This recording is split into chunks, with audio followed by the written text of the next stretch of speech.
What's up? My name is Gabe Pugliese. I am the founder of defaultkings.com. We've worked with over 800 men since 2019. We help Christian entrepreneurs learn how to lose fat, build muscle, and keep that fat off for good. And what we're getting into in this video is a full breakdown of an actual workout that I do to truly build lean muscle. There is so much conflicting information out there about what to do, especially if you're short on time and you're trying to be efficient and maximize your results, because you don't want to put in time, effort, and energy into the gym for no return on that investment. That's discouraging. That leads to burnout. That leads to you not subconsciously seeing the reward of taking care of your body. And so you just throw in the towel and give up. But this is also how you maximize the results that you see from the time you are putting in. Because when you see faster results, then there starts to be this reward association with the investment that you're making. You're getting a fast and noticeable and tangible return. You're feeling yourself start to get stronger. You're having more energy. You're starting to feel that your clothes are fitting different. Then that reinforces the default action of wanting to continue on with that exercise. So sit back. This is definitely one that you want to take notes on. We're going to be going through in detail exactly what I am focused on and thinking through this entire workout. So enjoy. Let's get right into it. Okay, so let's get right into it. Just so that you guys know, in this video, the specific workout that I am doing in my workout split is my chest, shoulder, and bicep day. Chest, shoulder, and bicep day. I got a lot of comments, mostly from my incredible wife, who's back there, on how unorthodox of a split that is. And starting, I guess, at the top here so that we can start to think about exercise properly.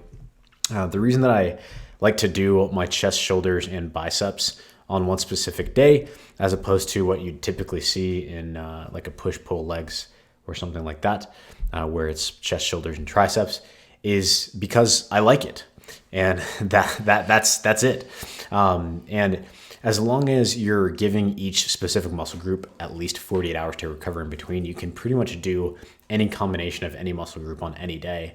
And I really enjoy just doing chest, shoulders, and biceps on the same day. It allows me to really look forward to that day. And one of the most overlooked reasons that is totally viable for making any kind of decision with your exercise, this is a completely valid, logical reason to make any decision with your exercise. That reason is I like it. I like it. Because if you like it, if you enjoy it, then you're more likely to stick to it more consistently. And that's what matters more than anything else in the world. That's what matters more than any optimization. The person who works out consistently over years and decades of their life is always going to be healthier and also, by the way, more jacked than the person who optimizes everything but is inconsistent. Okay, so this allows me to be more consistent. It's fun, it's awesome. And also I can find all the on paper reasons for why it's also completely viable, as opposed to a normal push-pull legs, but that's neither here nor there. We're getting a little bit too deep. The point of this video is not to get into a quantum physics level discussion about exercise selection or exercise science, but more so to share with you guys how I think about every move that I make in the gym so I can get the most out of my time. Because I am a business owner and a husband and also care about being supremely jacked. And I also have a baby on the way. There's my wife, by the way. And she doesn't mind me being supremely jacked, right? Highly recommend. Okay, good. But she also likes when I spend time with her, hence why we're spending time together while I film this video. I just missed him. I had to be in his presence. Oh, love it. But yeah, so anyway, what that means is my priority, apart from achieving the physical results of the training, is making sure that it's time efficient. So I can spend time building my business, so I can spend time being present with my wife, and so I can spend time being present with my child who is on the way in a few months here. So let's start all the way from the top. I'm gonna break down everything I'm doing here. And whether you are training upper body, chest, shoulders, biceps, whatever muscle group, you're gonna be able to take principles from this video and apply it to every muscle group that you train, every workout that you do. So first thing I'm starting with here is a incline treadmill walk. Arguably the most basic, non-fancy thing you could have imagined I possibly start this video with. And that's okay. not doing this for fanciness sake. I'm doing it for effectiveness sake. But this is actually a great first exercise to do in your workout as a warm-up, because one of the main goals of a warm-up is to increase your body temperature to get blood flow to the joints that you're going to be using, which this accomplishes, and also to get your mind in the right place to do the intense training. A lot of times guys just show up to the gym, they're going through the motions, they're like, oh my gosh, I have to be here, this sucks. I'd rather be doing anything else, like watching other men run around in jerseys and cheering them on while I eat chips. But if you took your workout with just 1% of the seriousness in which a serious athlete took their training, then you might start to see better results. So I am absolutely showing up here on this treadmill, yes, getting my body moving, yes, getting my body warm, but listening to my worship music or my Christian metal and getting my mind right, visualizing what I'm about to do and thinking and remind myself that I showed up, I woke my butt up at 5 a.m. and took time away from my family, away from my business for a reason. And that reason was to train intensely so that I can be healthier long-term, be stronger long-term, and so that I can change the shape of my body and change the strength of my body. That's why I'm here. And I remind myself of that so that I take every single thing I do with just that much more intensity and get more out of it. So this is great because it's very simple and it gives you that ability to just get your mind in the right place. So I'm going to skip through some of this here. Going to play some of it a little bit faster than it really is and play some of it at the same time in case you need to see the tempo. But now I'm going into my upper body warm up, and I'm starting with just these arm swings. Super simple. Again, what you'll see is the priorities of any kind of warm up is starting with mobility. That means taking the joint through a full range of motion. And because the main joint I'm going to be using in this workout, the main joints are my shoulders. I'm taking my shoulders through a full range of motion. You see I started with the swings, but now I'm moving on to these huge and slow shoulder circles. You can see how intentional I'm being with my movements here. I'm not just swinging these things around. I'm actually trying to get my shoulders as far of a range of motion as humanly possible. So I'm letting these hands come up and I'm reaching up as far, as high as I can possibly go. I'm shrugging up at the top. You can see me making sure that my thumbs are pointed back and I'm straining here to reach as high as I possibly can. Okay, you can see that here. Extremely important for me, having dealt with so many different shoulder injuries from growing up playing sports and doing jiu-jitsu. I actually had a partial tear in my rotator cuff a little over a year ago that took 9+ months to get pain-free. So this was a big part of that rehab process, and this is extremely important for me to prepare my shoulders for the training. And then I come all the way back as far as I can, pinch my shoulder blades together at the back, and come around the other way. So I'm gonna go ahead and speed this up a little bit because you guys kind of get the picture. The next exercise that I do after I do this with one hand is just gonna be this dumbbell overhead carry. But I carry this at my shoulder. It's more like, I guess, a waiter's carry. You can call it like a waiter who's carrying the food to the table. And that's because the next goal of any warm-up is stability. So we did mobility. Now we're training stability. Literally just picking up something slightly heavier and training the joint to just be able to stay still, stability. So I start with this waiter carry and I walk 2 paths up and down the turf. And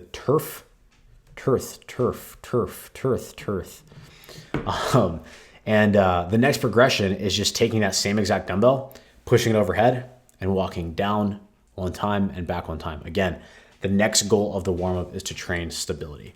I am both bringing blood to the shoulder joint so that it's prepared to be able to go through this full range of motion and handle load, but I'm also literally training my brain in this moment. I'm telling my brain, hey, we're about to put the shoulder in a vulnerable position, so let's get ready for that so that we don't freak out when I'm pushing heavy dumbbells overhead, okay?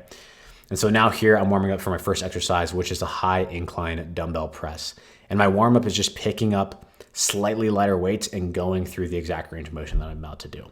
And the reason that this is a high incline dumbbell press as opposed to the 90-degree incline dumbbell press is because this high incline, what you'll see when I come back to it with the next heavier set of dumbbells, is it allows me to get my shoulders slightly in front of my body, which can be really good if you have some shoulder crankiness or shoulder crunchiness.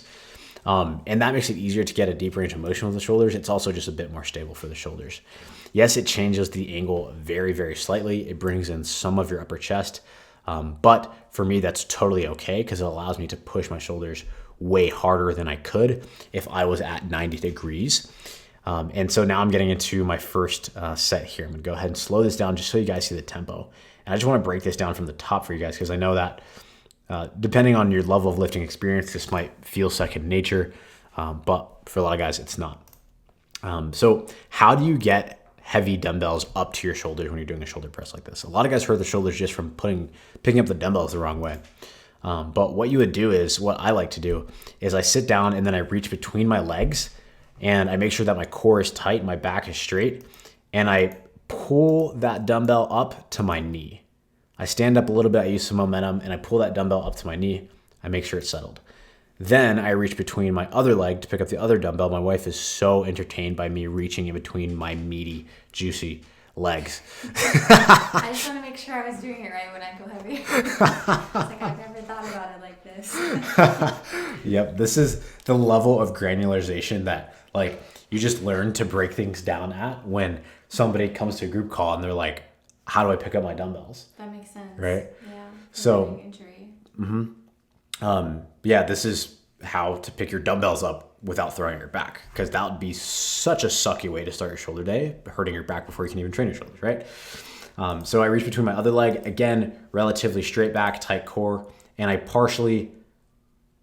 actually really make sure that I'm ready. Even, after all these years, I'm really like breathing and like, okay, I'm ready. I'm gonna pick it up. A little bit of a row while I stand up a bit, use some momentum, and then I plant it on my knee and I sit back down.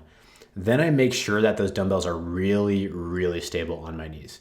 And of course, part of this is me looking down, starting to just face my absolute demons before the set begins, and letting the song play and really getting in the right headspace. Because what you'll notice I do with all of my sets to get the most out of this time and not waste any time is I push all of my sets to failure, or one rep short of failure if it's unsafe. That's because if I'm leaving reps in the tank, I'm literally getting less out of that extremely valuable time that I'm putting into the gym, and there's no reason to do that. And so I am preparing my mind to push it further than it's ever pushed before. I am going to hit a PR on this set by any means necessary. And guys, again, like, it might sound like overkill, it might sound a little bit cheesy, but this is what is required if you want to force your body to change. If you want to force your body to get bigger, if you want it to get stronger, you have to be willing to go here. And that's just it. If you're not willing to, then you're not really committed to seeing the results of the training. This is the same thing that if you were building your business and somebody was making fun of you for taking it so seriously, and you'd just be like, okay, like, you just don't really care. I actually care about this. It's the same thing here. So getting my mind right. And then what I do is I use just a tiny bit of momentum here. I don't want to just strain these dumbbells up to my shoulder. That's how you get injuries. But I use a tiny bit of momentum. I lean back, and then what you'll see, watch very closely here. Try not to get distracted by my hamstring popping. I just lift my knee up, and I almost try to bring the dumbbell all the way to my shoulder just using my knee. Okay, so I do that with this one. And then I do that with that one. You see my leg actually comes off of the floor. And so I'm able to get these dumbbells to my shoulders without even pulling. It's really just using my momentum in my legs. Then I like to make sure these dumbbells are settled before I press. Just gonna make my face a tiny bit smaller here so you can see. I like to make sure they're settled and stable before I press. I don't want to press these things up before I'm stable, because that instability is what will lead to the dumbbell falling backward or forward, and then something pops. We don't want that. So I stabilize for a millisecond there, and then I press hard and up. And what I'm thinking about here, apart from just pressing these dumbbells up, is I'm thinking about maintaining stability as much as I can. So I'm taking a breath in between every rep, and I'm holding that breath. And especially in these last reps here, where it's getting very difficult and it's getting easier and easier to feel unbalanced, I'm making sure I'm reminding myself, stay stable, stay stable, stay stable, push, push, push. You can see the grimace on my face getting to those last reps that feel impossible. That might have been the last one. Let's see. But really grinding through. And that is that. You can see I do the same exact thing here for the second set. Really intentional with how I pick those up. I'm going to kick them up to my shoulders. It's the same exact thing every single time. Kick up, settle, and push. And we do the same thing over again. By the way, guys, just for context, I'm resting about 3 minutes between every set. General solid rule of thumb is rest between 2 to 3 minutes for most exercises. If they're really, really taxing, you're lifting really, really heavy, you can always rest more, but I don't recommend shorter than 2 minutes for most exercises. And we're facing the same thing here where we're getting tired. You can even see my torso start to shake a bit here, because when you're pushing this hard, it starts to become difficult to stabilize yourself. But stability is one of the most important things. Stability is it's like the precursor to strength is stability. And so I'm not just thinking like, don't let this dumbbell fall out of my hand. I'm actually taking my feet, if you can see, and I'm pushing my feet forward. That counter force from pushing my feet forward shoves my back into the back of the bench. I'm also taking my head and I'm shoving it into the back of the bench. All of these points of contact make this more stable. And because I'm more stable, I can push through reps that make my face look like this. These reps that feel impossible that most people just give up on, you're able to get that much more out of your time if you're just that much more stable, because you're able to finish these reps. And we're finishing and we're done, and we let them down with relative control, although I did absolutely nearly demolish this landmine thing here, and I'm just glad that no one saw it, hopefully. Okay, cool. So showing you guys another angle here of the shoulder press. This is my favorite part, actually, like the 14-year-old boys just walking in and they're just like, wow, you're so strong, dude. Right? That's exactly what I was thinking when I was 14 years old. That's exactly what they were thinking too, obviously. But same exact thing here, guys. Same routine, get them off my shoulders safe, settle, and push. And this is why I like this high incline press a little bit more than that 90 degrees up press, because look how low my upper arm bone can get safely. And all of this upper arm bone almost, getting down to the bottom of my rib cage, that's more range of motion for the front delt. If I was at 90 degrees, I'd probably stop almost at a 90 degree angle, which is not terrible, but it's just literally getting less work per rep. So by letting my arm go further and getting more range of motion, I literally get more per rep than if I did it the other way. So I can do the same amount of reps as somebody doing the 90 degrees, but literally get more stimulus out of it. Again, one of these ways we can get more results for shorter time. So same exact thing is happening. And I think we get the picture. We don't need to see that again. We're going to move on to the second exercise. And the second exercise that I have here is the easy bar cable bicep curl. Let's go ahead and speed this up just a tiny bit. The easy bar cable bicep curl, again, ridiculously basic of a bicep exercise. If you're hoping to see fancy BS crap, I'm sorry, this is not the video for you, but this is an effective exercise. So what I'm doing here before I actually start is I'm doing the same thing as before. I'm making sure that there's blood in the joint that I'm about to move, which is mainly the elbow. And I'm also just taking that muscle through a full range of motion right before I do the lift. This just lets me start to feel the muscle a bit more. It increases the mind-muscle connection that so many guys worry so much about. One of the things I like to do is just go through the full range of motion before I pick up the weight. You can see I'm even touching the muscle, and I'm really just consciously thinking about it. I'm just like, okay, I feel my bicep work really well right now. I'm ready to go. This also kind of lets you assess if anything feels weird, if there's any injuries you need to be aware of, if something feels cranky.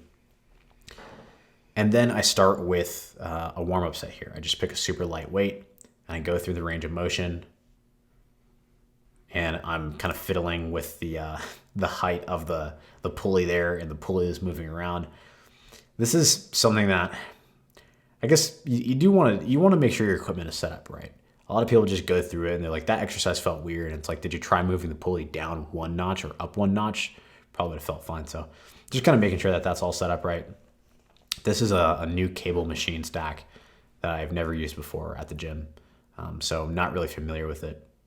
And now I'm just doing these warm-up sets incrementally. So I picked a super lightweight and I'm literally doing 2 to maybe 5 warm-up reps with all of these weights here. Super simple before I do my main, first working set. I'm not fatiguing myself. I'm actually intentionally making sure I'm not getting fatigued. I don't want to get tired before my first set. I just want to take my body through the range of motion, make sure everything feels good, kind of wake my brain up and say, hey, we're about to use our biceps and push them really, really hard. Let's get ready. And make sure that everything feels good. Make sure the equipment's set up the right way. And I kind of pick up that weight and I'm like, yeah, that's going to be heavy enough. That's going to be a pretty heavy set. So I go to move the camera, I believe. And so now we're going to start here. I'm just going to make sure this is in the right speed so you guys see the actual tempo. But what we're doing is we're just making sure we're stable. Again, the same thing. Stability is the precursor of strength. And so I'm making sure my feet are in the right place. I'm stable. I take a big breath. I tighten up and I bend the elbow. I bend the elbow. I bend the elbow again. The reason I'm saying I bend the elbow is because one of the things I think about during all my exercises is what joint does this muscle move? That's how you make sure you're working, quote unquote, working the right muscle, is you have to ask yourself, what joint does the muscle move? Okay. The joint that the bicep moves is the elbow. And so let's say, hypothetically, because this always comes up, let's say I was swinging this around or my arms were coming really far in front of my body. If I was swinging this around, I'd be moving my hips. The hip joint would be moving. The biceps don't move the hips. So if my hips are moving, I'm cheating. If my shoulders are swinging backward and forward drastically, I'm using my shoulders. The biceps don't primarily move the shoulders. I want to make sure that this right here is what is mainly moving. Take another big breath and I push. You can see I'm pushing to that failure point. Because why else did I show up to the gym other than to get effective reps? Why would I leave them in the tank when I'm there? It makes absolutely no sense in terms of getting the return on your time. And then I rest 2 to 3 minutes and I do the same exact thing. In case you guys are wondering, on most exercises, I like to recommend at least 3 sets, sometimes 2, sometimes 4-ish. There's a lot of sometimes-ish words in there because it depends on your exact situation. I usually do 3-ish per set. I rest 2 to 3 minutes between every set. And just so that you guys know as well, one of the things I'm doing apart from just training to failure to get everything I possibly can out of this is I'm tracking my progress with every single one of these sets. So after I finish the set, I go to my phone, I pick up my phone, and I write down exactly how many reps I got and what weight I used. Because that's what's going to allow me to progress over time, is making sure I add right weight and add reps. That's absolutely something you should be doing between every set. And if you're super savvy, you will notice that I switched grips, that this wasn't the original Easy Bar grip that I was using. The reason I switched grips, and the original one is here on the floor, is because the original one I picked up felt weird. It felt weird. My wife is looking at me. She's like, wait, what? The original one I picked up felt weird. I just didn't like it. That's literally it. That is literally it. And again, like we talked about in the beginning of this video, not liking something is a perfectly good reason to not do it. When I was using this grip, it felt weird. And it was distracting me in the middle of my first set. I was like, I'm having to think about this grip. It feels so freaking weird. So I just switched it. Super simple, guys. Don't overthink this stuff. Does it feel weird? Okay, stop doing it. Do something else. Super, super simple. All right, focus on working hard and progressing. If it feels weird, change it. Okay, super simple, guys. So I pick up this other grip. And I really like this Easy Bar for the biceps, by the way. It's just a comfortable grip and it allows you to make sure you're not flaring out your elbows too much. That elbow flare, when your grip is too narrow for biceps, is one of the sneaky things that creates bicep tendonitis, which makes your elbows hurt and your shoulders hurt like crazy. I learned that very early on during my powerlifting days. Not fun. I remember not being able to tie my shoes or type on a computer, or if you see that beautiful AR-15 right there. When me and my brother were building this, I couldn't like screw the muzzle device onto the barrel because my bicep tendonitis was so bad from having bad form that I could barely do anything. I was like putting in little pins and screws, and my brother had to do everything else because my elbows hurt so freaking bad when I was 18 from bad form. So yeah, I like this. It allows me to keep my elbows at shoulder width and push really, really hard. So that is that. Okay, let's see here. This is now me switching out. The next exercise I'm doing is going to be for biceps as well. And this is a single arm cable curl. And the one thing that is, I guess, somewhat quote unquote unique about the single arm cable curl is that with this specific single arm cable curl, I'm standing in a position where you'll see here before I get into my set, there's me just absolutely going to war with this piece of metal right here. But the goal of this specific exercise is to do an, look at my wife back there bouncing on her pregnancy ball. She's incredible. Wow. The goal of this exercise is to have a bicep exercise where my elbow is behind my body. If you can see here, the angle of my upper arm bone is the elbows behind the body. When the elbow is behind the body for biceps, it allows your bicep to stretch a bit more because the bicep attaches at the elbow, but it also attaches here at the shoulder. And that makes sure that you can stress the bicep in its full range of motion. It's a little bit redundant to do exercises where your joints are in the exact same position. So in the first exercise I did for my biceps, my elbows are right beside my body. They're just directly beside my body. It would be a little bit redundant to then do like a bicep curl where my elbows are still right beside my body. Just a little bit redundant. Not that it's a complete waste, not that you should never do that, but it's a little bit more efficient. You get just like 2% more out of it if you pick an exercise where your joints are at a slightly different angle. And there's a lot there. But let me go ahead and move my face so you can actually see me do it. But you can see here, it's the same exact concept. I'm staying very stable. I'm kind of holding my core to make sure I'm stable. I have my foot back acting as a kickstand stand to make sure I'm stable. And I let my bicep stretch and I bend my elbow. Bend it and I push hard, hard, hard, hard, hard. And then I switch arms and do the same exact thing. And I do 3 sets of this. This is one that we don't need to see all 3 times, so I'm just going to kind of skip through here. Different angles, same exact exercise. You can see here that I'm paying attention to the elbow angle again, just like we talked about not flaring with the bicep curls. See, I'm not coming across my body ever. I'm keeping the angle of this curl in a straight line. The cable matches up perfectly with where my shoulder is. You can see I'll actually step to the side when I do the other side. Because if this cable was off to the left or off to the right, it'd be pulling my shoulder, out left or right. And that's just annoying. That's just stress to the shoulder joint. This is an exercise that when you line it up perfectly, as in the cable right in line with your shoulder, it feels weirdly buttery smooth. Like you'll just be doing it and you'll push and your muscles will get tired. Then you'll have that burn, but your joints won't hurt at all.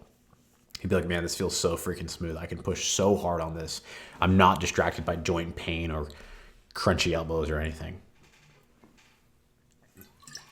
Really solid. You see I stepped to the side there just to make sure it's directly behind my left shoulder.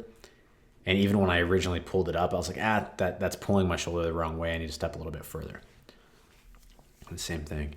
Staying still, pushing hard. Okay, cool. So let's go ahead to the next exercise now. The next exercise I do is this lateral raise machine. This is also a brand new machine that they have in the gym. Haven't used it yet. So part of what's going on here is I'm just figuring out like, how the heck does this thing work? And making sure that like, I've got it set up the right way so I'm not slipping around or not getting hurt. Jamming around with this thing. definitely was kind of weird. And I eventually just like halfway gave up and just gave it a try.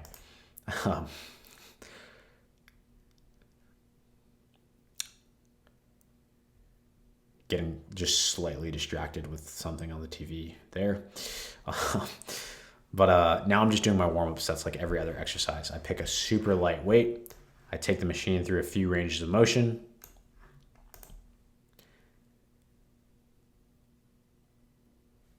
And I pick a heavier weight and I do the same thing. Very, very simple here, guys. But doing this for the side delts. So just the outside of the shoulder here. Kind of those muscles that play a big role in giving you that X frame, that broad shoulder look. Yeah, I never used to, in the first maybe 3 years of my serious lifting, I didn't prioritize side delts, but then I spent about 1.5 years doing my side delts first at the beginning of my upper body workouts, push, whatever it was. And my side delts literally like doubled in size in 1.5 years.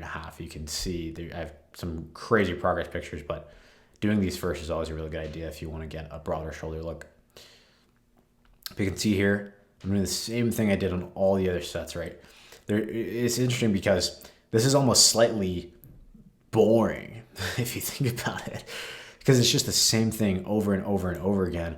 But that's because the reality is that you don't need to overcomplicate your workouts to get insane results. You just need to show up consistently, train very hard, and progress, and make sure you use good form. That's it. Those are the basics. Of course, there's nuances. What exercise do I pick?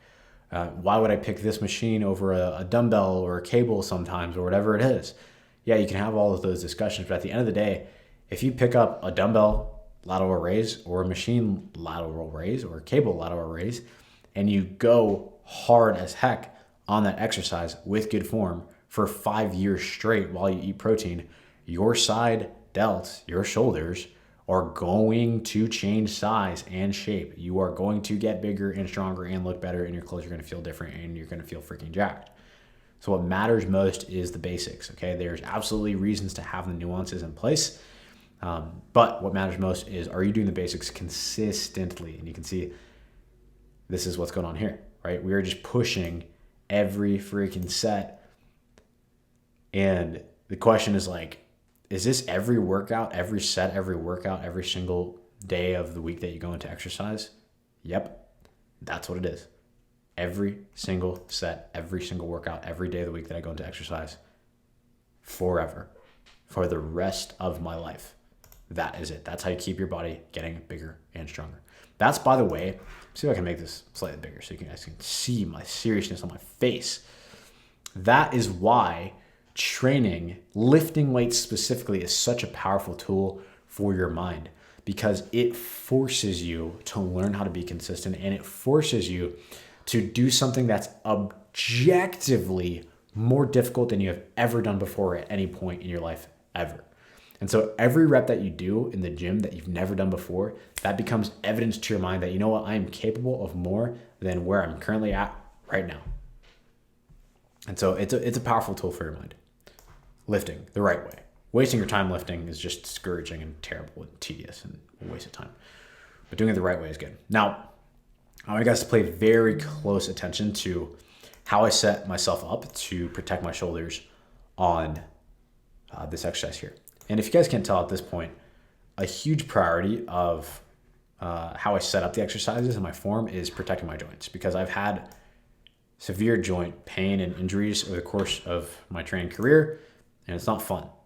It sidelines you unnecessarily. It slows down your progress. So I'm always making sure I'm in the right position to take care of my joints. My wife is experiencing that now with pregnancy. Joint pain, no fun.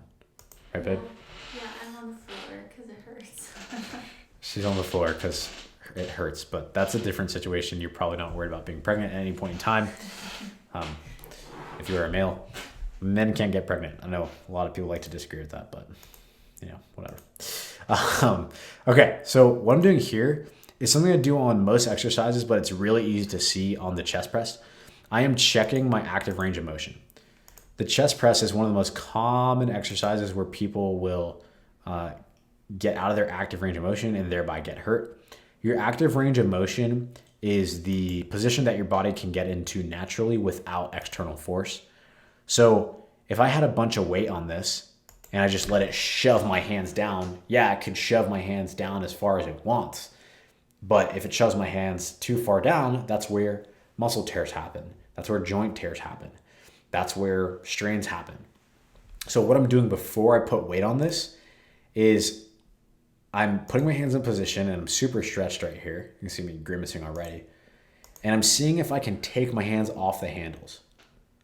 If I can't take my hands off the handles, I am past my active range of motion. So if I can't take them off the handles, I'm past my active range of motion. If they stick, it's too deep, it's too far. I have to adjust the handles. So I check it there really quick. Let me just show it one more time so you guys can see, because you want to do this anytime you do any kind of chest press, or really any exercise. If I check,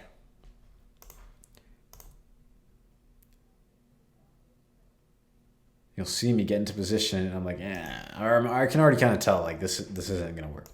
And I try to pull my hands off, they literally don't move. Like, you can't even see the movement, because I'm way past where my body can go naturally. If I were to put weight on this and let it take me that deep, I'm at massive risk for injury. So I adjust the handle, I move it one further up, and then I test it again. I'm like, can I take my hands? Oh, okay, yeah. And I see I can take them off. And I just want to like triple check. I actually get into the position that I will be for the exercise, and I triple check that I can get my hands off of those handles. And it's just barely that I can get my hands off those handles. But that's all you need. You just need to be able to get your hands off those handles just barely, and that's totally fine. So just move it one up. You can see here. Yep. Okay. I'm like, I'm good. And I check just one more time. Yeah, I'm good. I'm totally fine here, right? Because my body can go there naturally, when the weight takes me there, my joints will be able to handle it. You can think about it like this. If your body can't get there naturally, there's some reason for that, okay? And you can always do things to improve your mobility, but it has to do with certain muscles being a certain level of tightness, certain muscles being a certain level of strength or weakness. And if you're forced into that position, the way that your brain, the way that your nervous system is going to react is, oh no, my shoulder's getting ripped off. I'm going to tighten everything. I'm going to let things tear so that my arm doesn't come off of my body. Right? So that's why it's important to make sure you're within your active range of motion. Be in the positions that your body can get to naturally. If you feel like you want to go deeper at some point because somebody told you that you're not a good person if you don't squat deep enough or something, oh gosh, then you can work on that if you want, but not in the middle of their workout. Okay, just make sure it fits your body. So now what I'm doing is I'm making sure that the seat's in the right position. It felt like I was so high that my elbows were too far out at 90 degrees. It's not the worst thing in the world, but again, you're a little bit more stable if you can bring your elbows just a little bit in, just a tiny bit, not too crazy, but I don't want to be totally at 90 degrees. So now I'm doing the same thing I did for every single exercise, and I'm just going through the full range of motion, feeling my muscles work, increasing the increments of weight just slightly, not getting fatigued, making sure this feels good, taking my chest through a full range of motion. This is a little hack for you guys if you want to have a great mind-muscle connection with your chest when you do your chest training, is just sit there and take your elbow pit and shove your elbow pit across your body. Like, try to touch your elbow pit to your sternum, and your chest will shorten. It'll squeeze as much as it can. You can do it right here while you're sitting down watching this. You don't even have to do this in the gym. But right now at your desk, if you take your elbow pit and shove it across your body, try to touch it to your sternum, you'll feel your chest, you'll feel a crazy mind-muscle connection with your chest right here. And that just kind of tells the brain, like, hey, we're about to use the chest. It makes you aware of it. Again, if anything feels weird, you'll become aware of it. But I like to do this right before I get into my big set, just so I can feel that. And then I put the weight where it needs to be. And I believe this is my first set. No, it's maybe one of my last warm-up sets.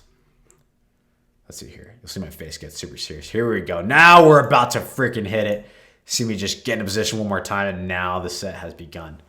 And it's time to just push. Nope, never mind, that wasn't it. I thought that was going to be it. I looked super serious for a second there. I was about to go to war, but I didn't. I had to go heavier. Now it's time. Now it is time.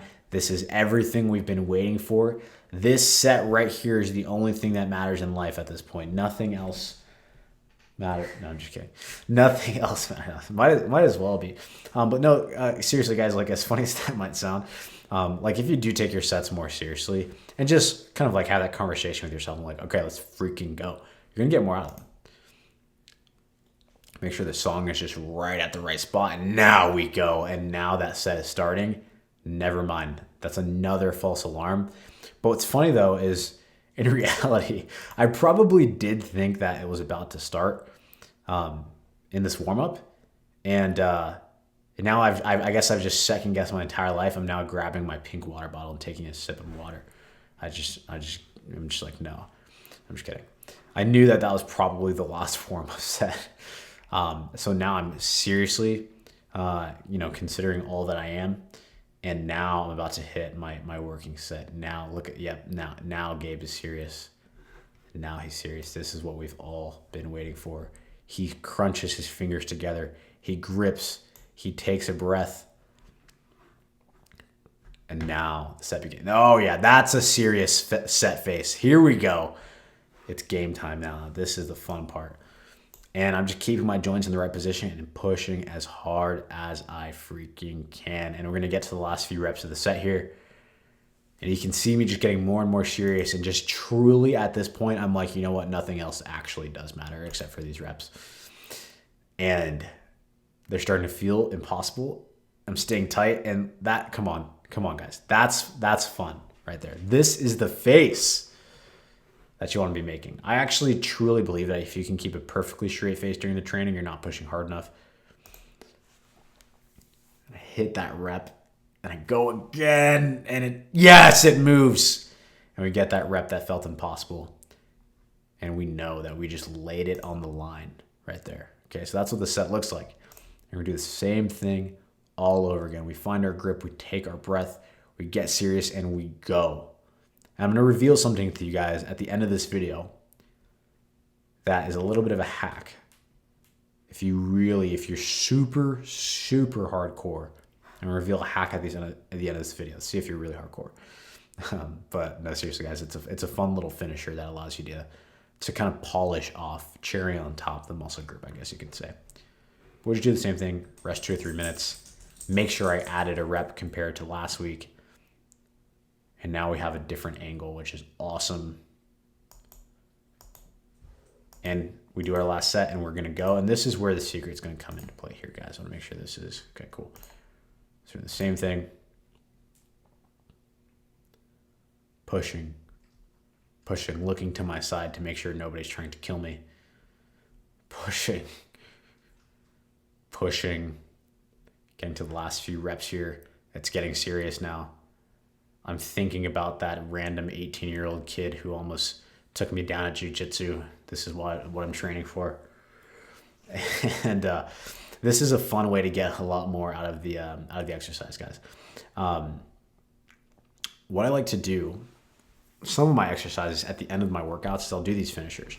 Finishers are basically where you will lower the weight with very short rests. And I only ever do this on the last set, never on the prior sets. And you just keep pushing. So I lower the weight to just about 50%. I take about 5 breaths. I try to keep it exact. Sometimes it's not. And I push again. And now I'm at about 50% and I'm just still pushing. Push.